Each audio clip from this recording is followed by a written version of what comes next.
పాలకూర, మెంతికూర, చుక్కకూర, ఈ పుదీనా అన్నీ వేసాం. పంట బాగా రాలే, వచ్చింది కానీ మేమే కొంచెం జాగ్రత్త తీసుకోలే.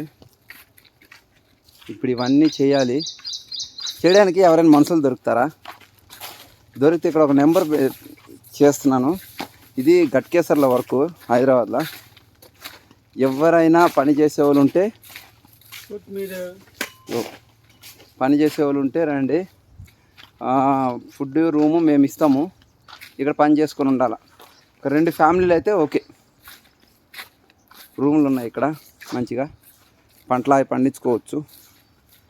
మీరు కూడా ఇంత కొంచెం కూరగాయలు అంటే కూరగాయలు ఉండవు, ఆకుకూరలే ఖాళీ. ఇదొకటి అవతల ఒకటి ఉంది ఇలాంటిది. ఇంకా అది పంట మీకు అర్థమైపోయింటుంది, పని కూడా అర్థమైపోయింటుంది ఏముంటుందో. సాప్స్ వేయాలా, విత్తనాలు వేయాలా, గడ్డి పీకాలా, అవి పీకి కట్టలు కట్టాలా, అమ్మాలా. అమ్మడం అంటే మాది ఇది పని.